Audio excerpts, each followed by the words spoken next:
Այսօր Նիկոլ Փաշինյանը մեծ ոգևորությամբ հայտարարեց քաղաքացիական պայմանագիր կուսակցության նախընտրական ցուցակում հայտնված անձանց ներքին ընտրության արդյունքները։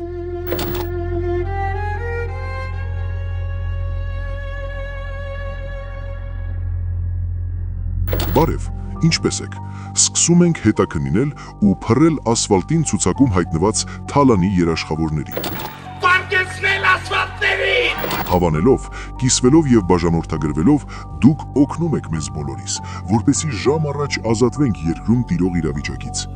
Հիմա կխոսեմ Զարուհի Բաթոյանի մասին, իդեպ դու ճանաչում ես գրան։ Այն հաշմանդամի սայլակով իշխանական падգամավորն է, ով նաեւ հարկ եղած ժամանակ քայլում է։ Դու պատրաստ ես լսել, թե ինչ եմ բացահայտելու։ Փորձեցի հասկանալ, թե որտեղ է գրանցված Զարուհի Բաթոյանը, սակայն պարզվում է, կենտրոնական ընտրական հանձնաժողովի կայքում մեր Զարուհի Բաթոյանը չկա։ Դա ինչ է նշանակում։ Նշանակում է մեկ բան, որ նա ընտրելու իրավունք չունի, սակայն հանդիսանում է ազգային ժողովի падգամավոր եւ ապագայում թեկնածու։ Նիկոլի թիմը իրար հերթ չտալով Տաշիրի Սամոյի թիմին մեղադրում է սահմանադրություն խախտելու մեջ, որը իդեպ այդպես է, սակայն նրանք էլ պակաս հետ չեն մնում օրենքները ոտնահարելուց։ Պարզվում է, Զարուհի Բաթոյանը իր հայտարարագրում նշել է, որ ունի համատեղ բնակվող մեկ այլ անձ, Աղավնիկ Ալթունյան Աշոտի, ով ներկայացված է որպես տնային տնտեսուհի։ Պարզվում է, որ Աղավնիկը լավ էլ բիզնեսմեն աղջիկ է։ Այսպես, Աղավնիկը, ով եւս երկու անձի հետ ունի համատեղ բիզնես,